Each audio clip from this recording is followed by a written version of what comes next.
Hello, everyone, and welcome to the Kim Jacobs Show. I am so glad to have you all tune in today to this episode. Today, we are going to be talking about defunding the police. Does it have merit or not? And today, I have joining me attorney Kenneth Snow. So, welcome, Attorney Snow. Thank you for having me. Thank you so much for being my guest today. Listen, as you all come into the studio audience of the Kim Jacobs Show, I encourage you to share today's broadcast with your friends, your family, your coworkers. Let everyone know that the Kim Jacobs Show is here on the air. And if Attorney Snow, if Kimberly is able to go right to my Facebook page, she could share it also with friends and family, not from the device that you're on, though. Don't touch that device. No. But today's topic is going to have some. Attorney Kenneth Snow does not recall when it was that he first knew when he wanted to be a lawyer. Though he exclaimed, I do know that I became a lawyer to speak for the voiceless and to fight for those that cannot fight for themselves. That, I think, is the most profound thing that I want to share from his bio. And again, it's so much that's going to be learned about Attorney Snow. And I'll give him a chance to talk about himself in more detail, as well as some of his educational background and what brought him to becoming who he is today. So welcome, Attorney Kenneth Snow. Thank you again. Thank you again. Just to give you a little bit about my background, I grew up in a small town called Georgetown, South Carolina, where I was blessed to have good parents who worked hard, but who didn't have a fancy title in front of their names, didn't have fancy letters behind their names. Mm-hmm. And so they were able to raise 8 children. So I'm the sixth child out of 8. And so I've learned valuable lessons from my 4 strong sisters and my 3 other brothers. So no one in my family was a lawyer. No one in my family is a lawyer but me. In fact, when I grew up in Georgetown, coming up in the 70s and the 80s, right. I didn't know any Black lawyers. I knew that I wanted to do something that would be meaningful to people. And so I had an opportunity to attend Johnson C. Smith University, where I worked hard, and I finished undergrad there. And so, I said, well, what am I going to do after undergrad? I ended up working actually for about 7 years. Mm-hmm. And my experience was this. I actually became a college recruiter, and I traveled around the nation talking to young people about pursuing their dreams and ambitions. And so I realized one day that I was somewhat of a hypocrite because I wasn't pursuing my dreams. And so at the young age of 32 then, I talked with some folks, got motivated, and decided I was going to go to law school. So at the age of 32, I went to law school and went to North Carolina Central School of Law. And so some 20 years later, after graduating there, I'm a lawyer. So that's how it started. So wow. That's my small brief history of how I became a lawyer. Wow, I have a tickle in my throat, but that is a great history. And falling within the numbers that you got to keep talking for a second because I have a tickle. So you said some more stuff. Well, I'll tell you, when I started my practice, I thought I was going to be a sports and entertainment lawyer. But I had an opportunity to start off with a small firm, and I started doing criminal work mainly. And I became good at it. And I liked it. I was inspired. I love being in court every day. And I like fighting for folks who probably didn't get the best representation often. These were poor, indigent people. And so that's how I started my career, was doing court-appointed work substantially. And nowadays, in the criminal side of my practice, I do substantially serious criminal work on the criminal side. That means I do murder cases. And right now I have about 18 murder cases that I'm handling. And on the personal injury side, I represent families that have lost loved ones in accidents and medical malpractice. So that's how my practice is today. And I'm fortunate enough to have other lawyers that work with me as well. We have 3 offices, one in Charlotte, one in Georgetown, South Carolina, and one in Rock Hill. Wow. That's okay. So, wow. And so your family, I'm sure they're very proud of you because you represent, out of all of the children and the siblings, you really took your dreams and your goals seriously. I'm sure everyone did. And all of you have different paths. But Right. how do your parents and family feel about you in this regard? Well, they're proud of me, I'm sure, but I'm still a little brother. And so my big sister reminds me when I come home for Thanksgiving or Christmas that I should still take out the trash. That's So right. It's like don't get too above your raisins, right? absolutely. Yeah, family know how to put you in place real quick. They're like, you can Absolutely. get all you want Keeps me out of humble. it, but at home you Absolutely. will be Kenneth, right? That's right. Not Attorney Snow. I'm Ken or Kenneth at home. Well, we're so glad to have you on today. And even though we're talking about a topic that a lot of people are tuning into to just know more about what it even means to defund the police. So I really want viewers today to just walk away even knowing what does that mean in detail from your perspective. Well, Kim, I'll tell you, I have one opinion, one voice in this, and there are people that have different opinions about what that means. It really depends on who's speaking and who and what area of the political spectrum you fall. Right. I will say that some people who are to the far left, respectfully, will say, "Hey, defund the police means exactly that. Totally defund the police." There are other folks, and I believe I fall somewhere in the middle of that, who say, "Hey, don't defund the police. Let's redistribute some of the funds that go to the police." As you would imagine, in local governments, the police on the budget typically receive the lion's share of the budget items. Mhm. And so we want to make sure that police get an adequate share of monies, because I do believe we need police. As a defense attorney, I can tell you, I've called the police when I had my home broken into. Yes. So I don't think we should get rid of the police, but actually redistribute some of the funds. For instance, sometimes we call the police when really we should call perhaps a social worker or a drug abuse counselor or EMT. We should not always call the police when it's a non-violent situation or not an emergency. So we don't need to call 911 every time someone may have an episode. And sometimes what they need is someone was a counselor to talk with them.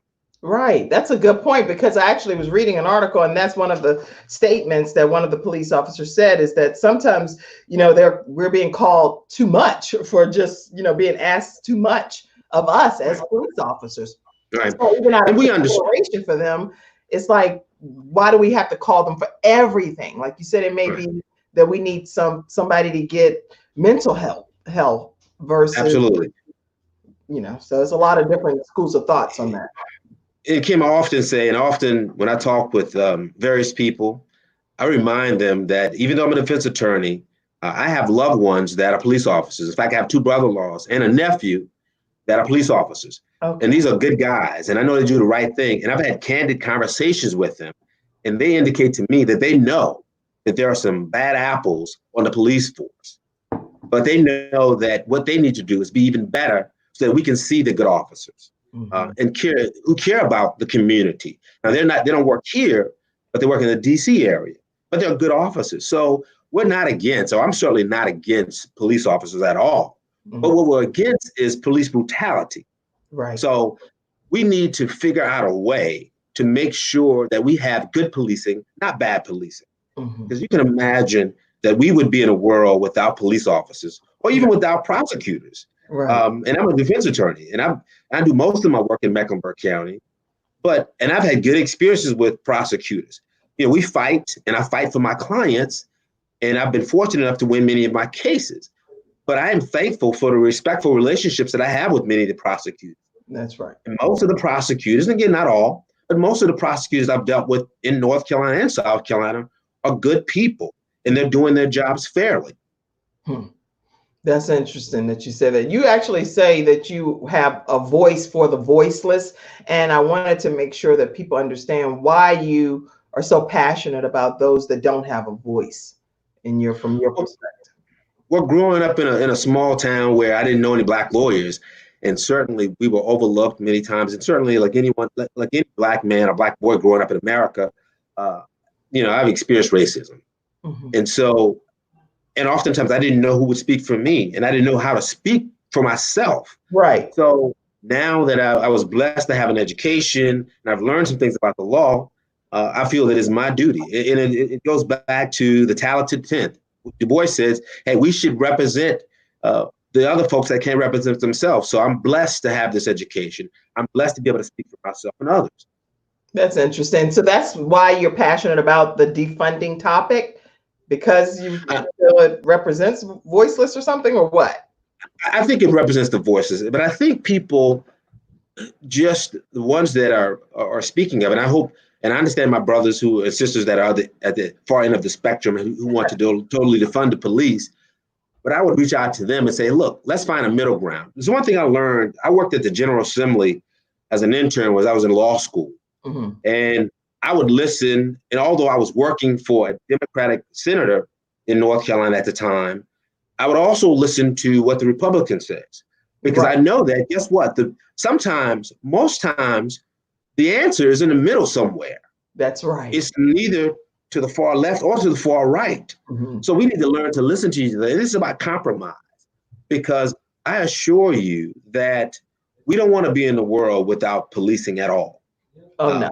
I don't want to be in the world without policing at all. So I'm definitely not on that far extreme. Again, this show is a platform for you all to come on and you're sharing your perspectives. But if I do have a perspective on something, I'm definitely going to say I don't want to be without the police at all, because I do believe that they provide some level of security in different situations, especially if they're not violating their authority. Right. But anybody that violates their authority, I'm personally asking God to just soften their hearts and help them understand that the authority that they've been given is an honor and it's a privilege to be able to serve in that capacity. So yes. I believe personally that people just need to know that the authority that they have, allow God to just mold and shape and mend their hearts to be able to be more considerate and compassionate, as if it was your own individual loved one, you know? Yes.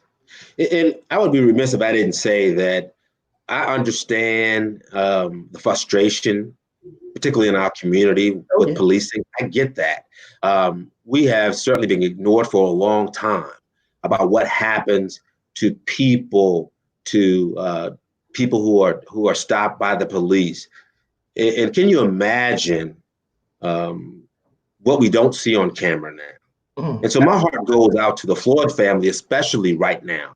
But it also goes out to those who have faced police brutality, those that are unseen and seen, because there are many cases that are not seen. And now I think the world believes it. And so I am thankful that people are now recognizing this is not something made up by Black folk. This is what happens to many of us every day. That's right. And those are factual statements that police brutality exists. And so nobody can't say that doesn't happen. It's just a matter of trying to find some solutions so that it can be minimized and stopped. And that's what hopefully you all coming on the show and sharing your views on ways that we can reform the system would be helpful. So what are some suggestions that you have? Because it's good when we talk, but then I'm trying to figure out, how do I provide this opportunity for people to come on? You're talking about your views. What do you suggest that would be a solution? Well, I think there's no one solution. I certainly don't have all the answers. I can tell you that what I encourage people to do is certainly to get involved with the political process. Okay. Local politics are very important because you shape what actually happens to you every day by getting involved. It seems simple, but I can tell you that people need to vote. We say it all the time because people do need to vote. Register and vote. Mm-hmm. Not only that, I can tell you, Kim, that there's so many people that avoid serving on juries. Now, we want to know, sometimes we get frustrated when we don't get justice in the courts. Right. But then as a litigator, like, I didn't talk to my doctor. Right. It's disheartening sometimes when we go through voir dire, which means we question jurors to see if they're a good fit. Right. Oftentimes, people that may understand our perspective, that may come from where we come, they may live in the neighborhoods we live in. Right. They may look like us and have some of the same experiences. Oftentimes, will think of a reason to get off the jury, but yet they don't understand why we don't get justice. So clients or defendants are entitled to juries of their a pair of their jury, a jury of their peers. And that's important that we have people that represent the full spectrum of the community. That's right. And oftentimes we don't get that. And so what I encourage people to do is if you really want justice, then when you have an opportunity to serve on the jury, don't try to avoid it. Do your civic duty and serve on the jury. It's very important. Very good. That's really good. And then you're right. People, the cliche, it's almost like a cliche at this point that go and vote, register to vote. Your vote matters. Your vote counts. But it is so critically important. If we don't vote, then our voice is never heard. And that's the way that some of our voices are heard, is through how which people vote for. So we have to vote, But how to get more people to vote? People do campaigns, go out and bring buses and take them to play. I've seen some extreme measures take place when it comes to getting people involved at the polls. And the one that stood out was getting souls to the polls. That was something that in my community went very well, because a lot of Christians that were coming, they were being bussed over to the actual polling area, and they voted. A lot more people voted just because they offered that as a campaign. So do you think these campaigns make a better option for people when they come to voting? How do we get people to vote, I wonder? I think campaigns are doing their part. I think it's very difficult. As we know, there seems to be a move afoot to suppress voters, your voting rights. And so we have to push against that and make voting as easy as possible. It befuddles me to know that we have, in this day and time, we actually have to go to the polls and vote when we should be able to vote on our cell phones. We have all kinds of apps that are secure. Why can't we just simply pick up the phone, see a ballot, and vote? Oh, I love that. That'd be very easy to do that. And certainly there are ways that you can confirm. It's like this: if you don't have an account, you can't go to the bank. Right? You can't go into your app. It's as simple as that. It's nothing. And as we know, it's not, fraud is not widespread among voters or in the voting process. It's very little. And so why not? Why not allow us to vote from our phones? That's so good. And believe it or not, we vote for everything else from our phones, ranging from like American Idol. I watch American Idol sometimes. So American Idol, you can vote for the contestant. You can vote for whatever. If you right from your phone. And so that's very easy. Oh my gosh. Have you shared that with somebody, or is this your first time sharing it exclusive on the Kim Jacobs Show? I think it's the first time I shared it on your show. The first time I ever shared it. But I think that's one of the things we should do. That we should be able to vote, political voting, right from our phones. And that's exclusive on the Kim Jacobs Show. Attorney Kenneth Snow suggested it. So that way, if anybody ever, in the future, you can go back and play this. Well, I don't know if I'm the first person that ever said that, but I certainly think it works. If we can transfer thousands of dollars from our phone, why can't, or even millions of dollars from our phone, why can't we do so, just vote on our phones? Simple as that. So from your perspective, then, you're saying between political reform and defunding, which one do you think is the best? And let's talk about it from your perspective. Well, I think it takes both. I think it takes both. In this great nation of ours, we're always tweaking, and we should always tweak to become better, because we know that we're not perfect. We're striving for perfection, and certainly we want people to be treated equally. Right. People to be treated fairly, regardless of their sex or sexual orientation, their race.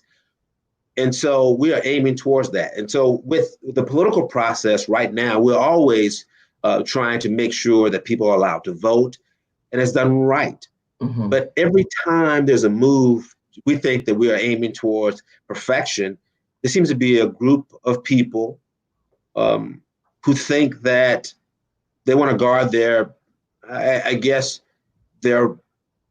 They feel that their rights or privileges are being jeopardized in this nation, but it's really not. People can be treated equally and you not lose anything.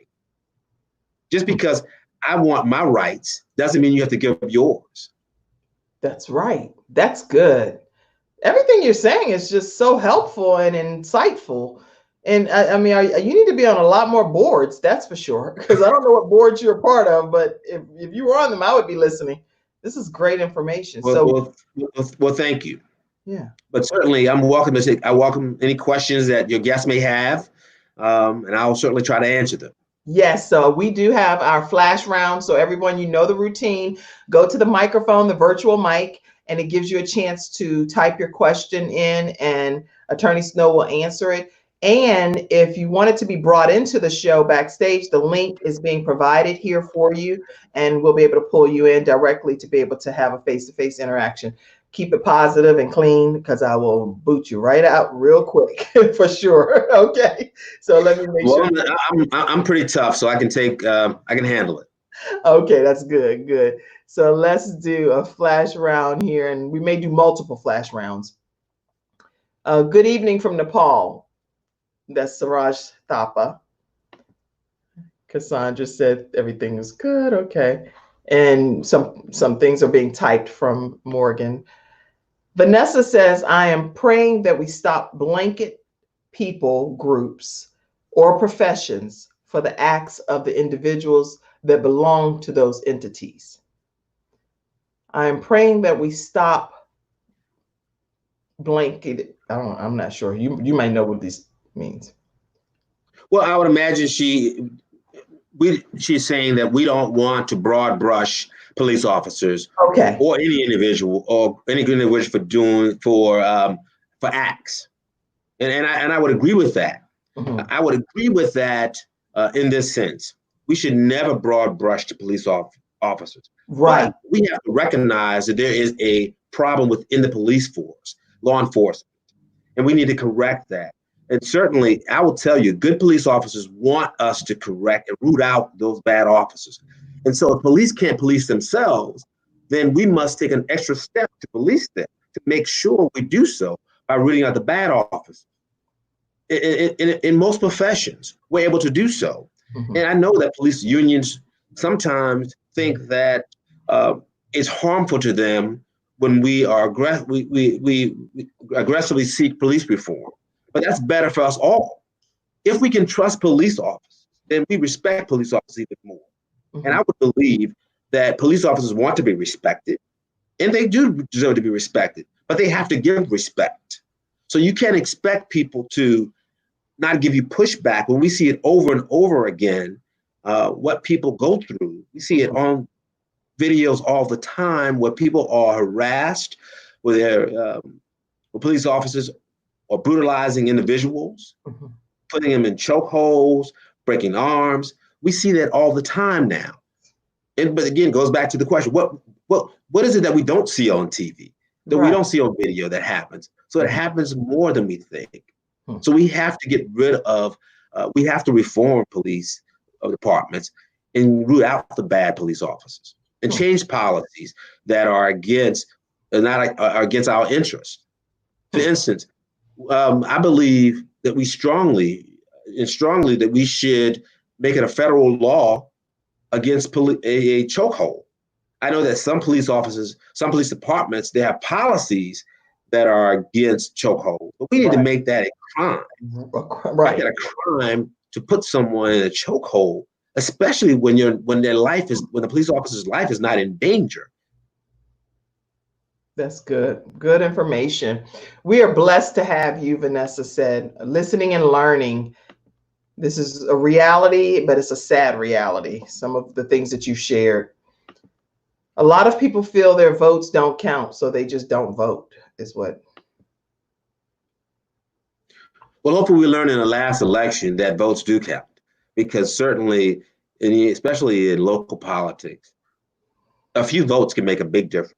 Who Yes. sits on your school board, who sits on your county commission, who sits on your city council, Right. and certainly it can affect in the electoral college as well. Mm-hmm. If the state is not, some states, we actually are there's a small percentage where your vote may change. A small percentage could affect a vote in an entire state.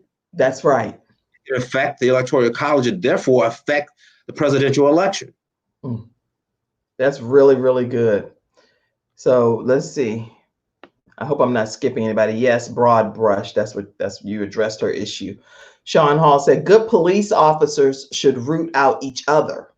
That's a good comment. I totally agree, and I'll go back to what my brother-in-laws tell me all the time, because they are in supervisory roles, and they indicate to me what they do and how they talk to their subordinates, and they tell them that and express to them that certainly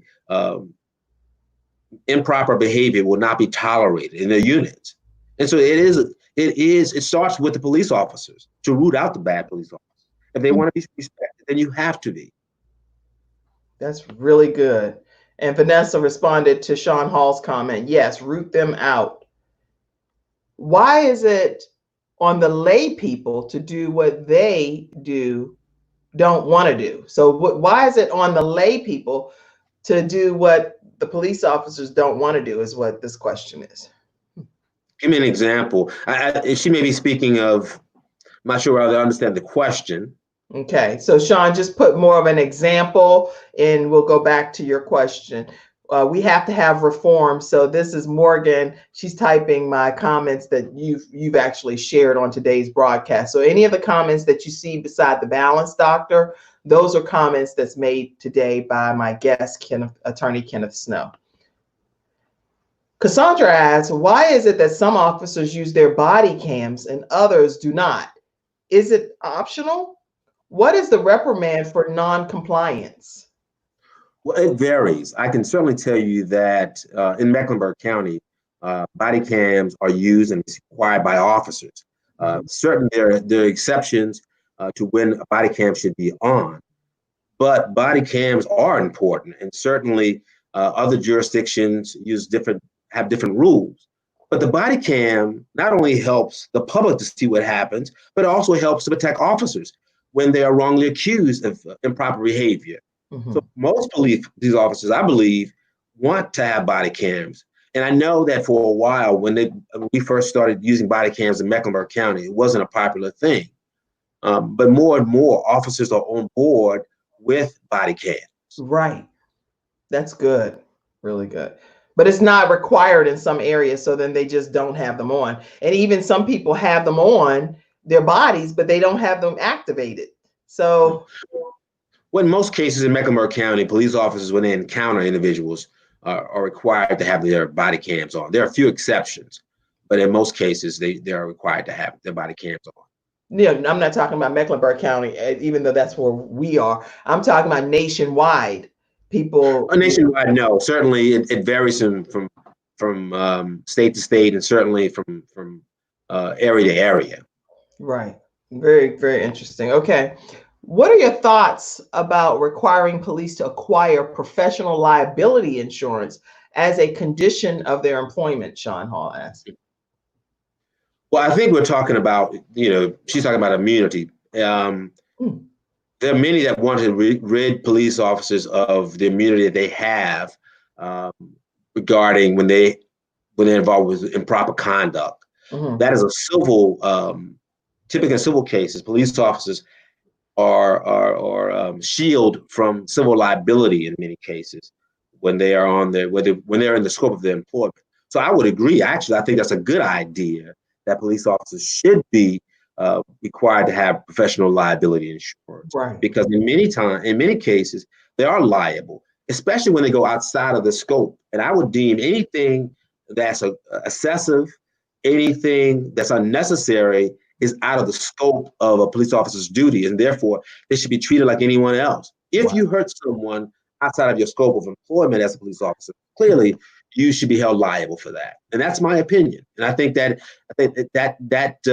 is part of the police reform that should take place. And we're asking our legislators to take a look at that. I know there's some that disagree with that, but I believe that we're on the right track to getting rid of the immunity that police officers have, the civil liability. And how do we get these policies changed so that they get implemented and put into effect? Because if you have brilliant people like yourself, and that's a plug, a PS public service announcement for you.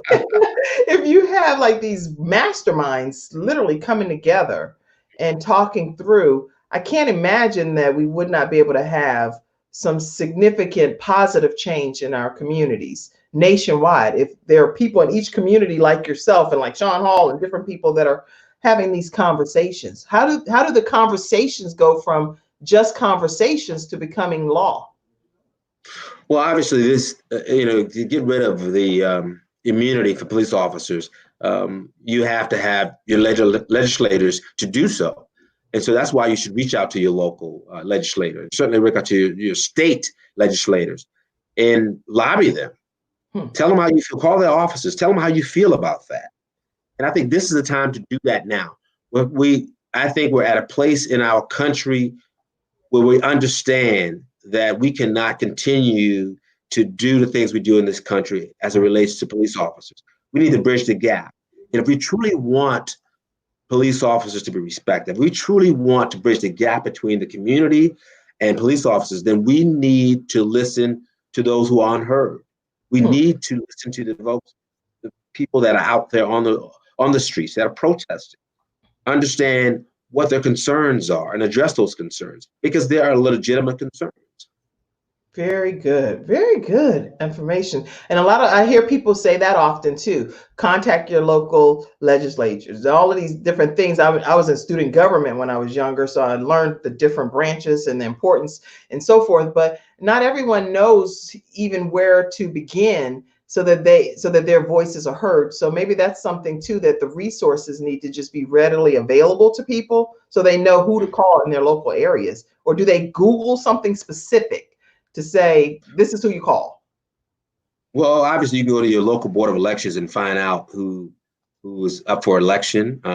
You can Google them. Everything now is very easily accessible. As you know, I grew up in the era where there was the yellow pages and the black pages. Right. And no one knows what that is now, at least not the young folks. But it's very easily accessible. Yes, Rolodex. So I would definitely, I know it's a cliche, I should say so, but certainly reach out if you want to have a voice, because that's one thing politicians pay attention to, voters. That's right. They care about who's going to vote for them and not vote for them. Right. That's the truth. That's the best way to get their attention. Wow. Well, okay, I want to make sure that I take a quick break to let you all know today's sponsor for the Kim Jacobs Show is Silver Shield Security. And I want to also give you the opportunity to hear more about today's sponsor. Is Silver Shield Security. They have no requirement for a contract. And and instead of me just talking about it, I'm going to play this video. I think this is important for you to get to hear the owner directly. Hi, I'm Janelle Jackson, CEO of Silver Shield Security.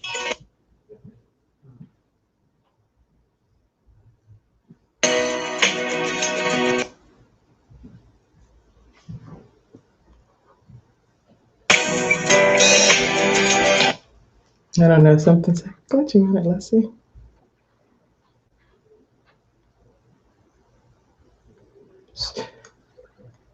Okay, let me go back and see if it's...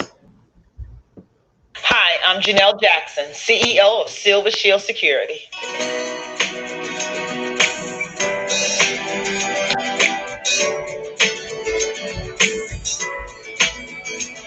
Silver Shield Security is a full-service alarm systems company. We provide the latest in technology for your home and your business. Our products include wireless alarm systems, video cameras, motion detectors, keychain remotes, facial recognition, and much more. Silver Shield Security believes that everyone has the right to be safe. With this in mind, we don't require a credit check or have our customers sign a contract. That's right. No credit check, no contract. You simply pay your activation, your first month of service, and you're on your way. Services start as low as $24.99 per month for basic services and $19.99 per month for our senior citizens. Order your system today and receive a free doorbell camera. Call us now at 704-440-4688. Again, that number is 704-440-4688. Silver Shield Security is dedicated to making everyone in the Carolinas safe, no exceptions. Woo-hoo. So make sure you all know that Silver Shield Security is today's episode sponsor of the Kim Jacobs Show, and use KJ Show as the actual code if you are getting your security system through Silver Shield Security. So I actually have Silver Shield Security as well, and they provide excellent customer service. All right, so let me go back to my flash round here, because people in my studio audience, attorneys, know they're like, if you in this show and didn't get my question answered, they have a problem with that. So let me just see. So Rita Smith says, I agree. Oh, ban chokeholds. Ban chokeholds. Yes, yes. And this was one of Attorney Snow's comment that every single vote does count. So make sure you do that. Sean Hall said, I'm saying, why do we have to demand change against violence when good officers should see and want that? They have the power to make that happen within their own forces, basically. So, well, let's see what else she said too. Body cams should be automatically activated when they put it in the on their uniform, and it shouldn't be allowed. Oh, that's a good. See what I'm saying, Attorney Snow? That's an incredible comment. They should not be able to be deactivated until their work shift ends, or it's a punishable kind of offense. Well, I will allow police officers to address that issue, but what I would imagine some of the reasons why they are allowed to turn it off is because they may be having a personal conversation that may not be within the scope of their employment, and I don't necessarily believe that needs to be public. So I believe in body cams, certainly, but I believe that there are limited reasons for having their cameras turned off during their shift. Very good. That's a good point too. So all of these varying schools of thoughts are so important to consider when you're making policy changes and getting ready to change something about someone's entire lifestyle, or like you said, some private conversations that have happened that they should be able to deactivate. So all kinds of good schools of thoughts.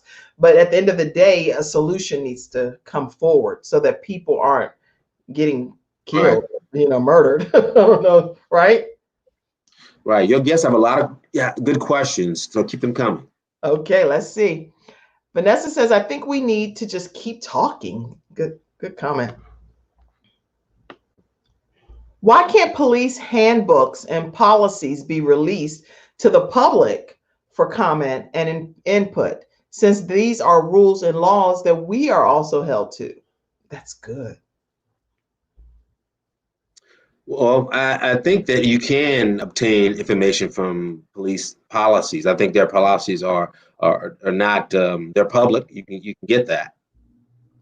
Okay, but so again, probably Sean, through Google, finding out in your own local areas where the policies and the handbooks are for your police department, because I know in the Charlotte area, they're very willing to say, hey, here's some information that you can access to see what's going on behind the scenes based on what I've seen. I can't speak for anybody. I'm not representing anybody in this regard. I'm just talking to you guys. But what I will tell you too, if anybody has an opposing view to what's being shared today here on the Kim Jacobs Show, I'm also open to giving you an opportunity to share your feedback too. So feel free to reach out, Kim at thebalancedoctor.tv, and express your interest in being a guest on the show. So it's not just only one particular viewpoint that can be shared on the show. So keep that in mind too. So this was one of Attorney Snow's points. Now more than ever, making your voice heard is important.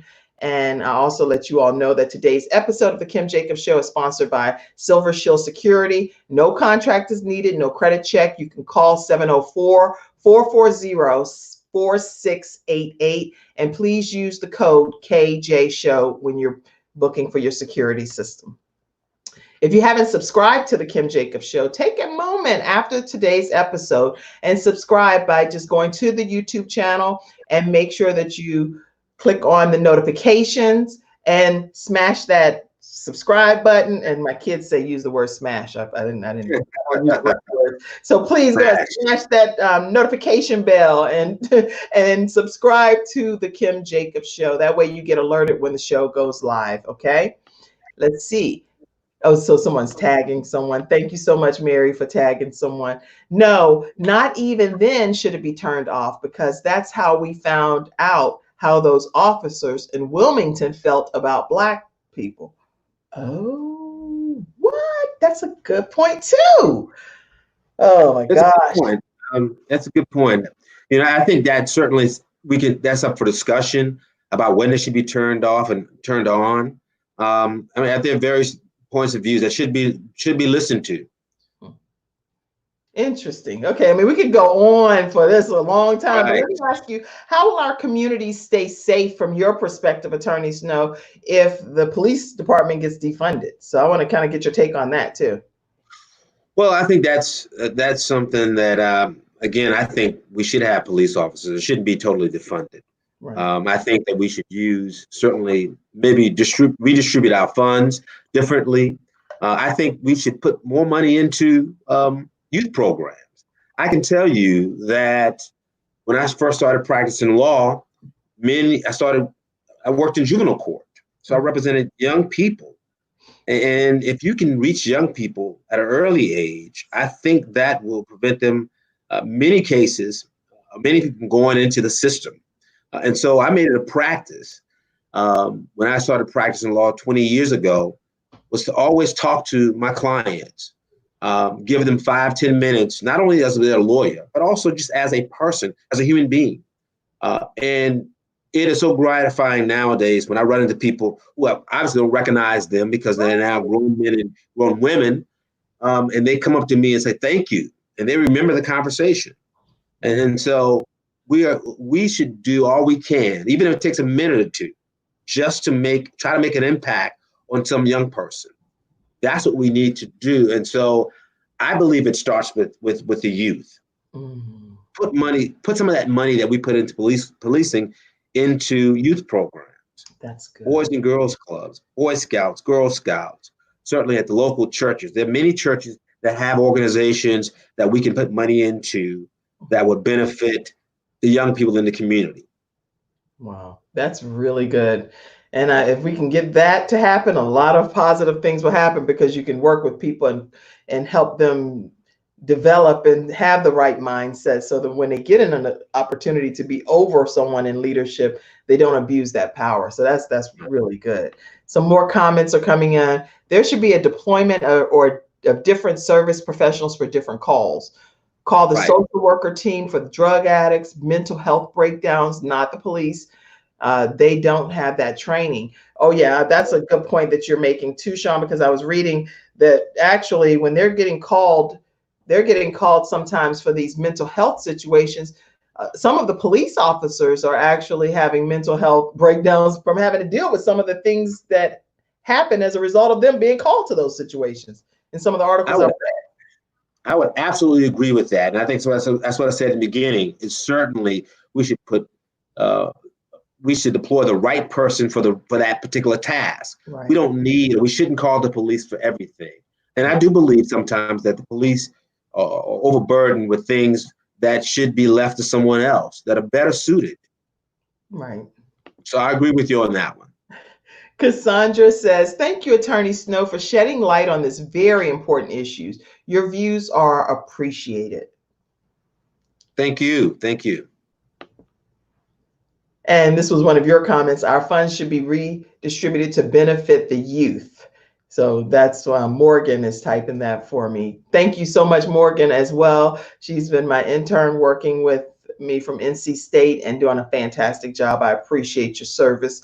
And again, it made it a little easier for me not have to lean in the whole time. So thank you. Every word helps me. I appreciate it.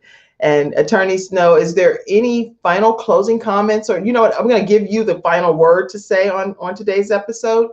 But I just want to make sure that everyone knows coming up tomorrow, we will actually have Janelle Jackson from Silver Shield Security, who will be a guest here on the Kim Jacobs Show. And so you're going to hear more about her journey and dealing with this whole influx of customers coming in through her security system and why and how that came about. So tune in tomorrow at 11 o'clock a.m. to hear directly from Janelle Jackson from Silver Shield Security. And then on Friday, I have a young millennial that will be here talking about a new product line that she is releasing. And her name is Brandy Gordine, and she's going to be talking to us about one of her new product ventures, and quite excited to interview her on Friday at 11 o'clock a.m. So those are some things coming down the pipe, and we are going to encourage you to tune in to join in on the call at 12 o'clock today from 12 to 12:30. Quest Church prayer line. I offer that each day because Pastor Jacobs does prayer regarding people that are impacted with COVID-19. People are still heavily impacted with COVID-19. It hasn't gone anywhere. In many states, it's still increasing, and people are reversing the decision to go back and say, you know what, forget opening too much. We're going to go back and backpedal to phase one again. So keep in mind that people sincerely need prayer, and we offer that as an opportunity. I was looking for that prayer line to Morgan. I'll go to the banner right quick. Let me go and grab that because I may not have given it to Morgan. She's probably like, hey, don't put me on the spot. So there you have it. Quest Church prayer line 978-990-5000. Access code is 322083#. And that's Monday through Friday, 12 to 12:30 p.m. So you can be a part of that and get some prayer and hear the prayer. Okay, Attorney Snow, thank you for being my guest today. You've shed a lot of light. Thank you so much.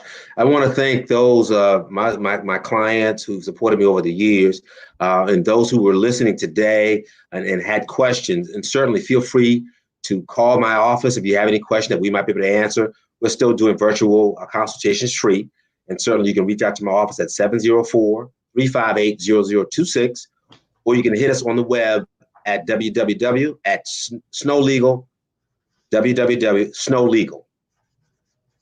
And say the phone number one more time so Morgan can cast it.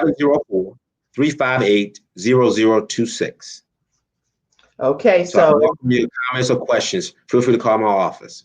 And people do they get a chance to get a consultation with you, or? Yeah, we still right now are doing free virtual consultations. We do that in the area of criminal law, of course, but not only that, personal injury. We also have an attorney that handles the family law here, and she will give you a free consultation, as well as someone who does wills and estate. So if you have any of those questions in those areas, please feel free to give us a call. That is incredible. 704-358-0026. They are offering free consultations for you in a wide variety of areas. So make sure that you reach out to Attorney Kenneth Snow's office, and him and his legal team will be able to assist you. And also the other thing is www.snowlegal, right? www.snowlegal, yes. Okay, let me just type that because I don't see it on here. www.snowlegal.com. Yes. Okay. www.snowlegal.com. Make sure that you know that you can be able to go there and learn a wide variety of information as well regarding the Snow Legal Group. You have been, you've shared so much stuff. Everybody here, people have already been saying, thank you so much for taking the questions, because you didn't cut those off. You really deep dived into the answers. So thank you. Well, thank you for having me. Thank you very much for having me. Look forward to doing it again. Thank you. And everyone, make sure you tune in tomorrow at 11 o'clock a.m. Attorney Snow, any final thing that sometimes, you know, when you get on a show and you're like, dog, I meant to say this one thing and I didn't say it. You know what? I have to always thank my team around me. That's the lawyers that work with me, as well as the sports staff, my office administrator, Kimberly Williams. So she's the one that runs my offices, and she helps me to do all of this hard work. It keeps me organized. Well, thank you, Kimberly Williams, back there, because I met you backstage, so I know how much effort you've been putting into everything. Equally, I'd like to thank my team of individuals that are always helping. You got the opportunity to meet Cassandra, and she was like on the call the whole time, kind of like Kimberly. Yes. Going right? Is it working? Is it working? So Cassandra, Sean Hall helps me as well. And then Cassandra's husband, Elder Selwyn Davis, does all of the flyers. You see that beautiful flyer that you had is so nice. Right. Yes. Thank you so much, Selwyn Davis. Morgan is an intern with me as well. Frank Jacobs Jr., he helps me with some videography and all kinds of stuff. So I have I have a videographer and a photographer, which is Wayne Van and Mr. Joe Harrison. So I have a great team of individuals that help with the Kim Jacobs Show. So thank you all. And thank you, Attorney Snow's staff as well, for all that you do. And thank you, my studio audience, the studio audience of the Kim Jacobs Show, for tuning in today. Without you, there would be no show. So thank you all. Just want to remind people, please vote. Voting is so important. Thank you. There you have it. Please vote.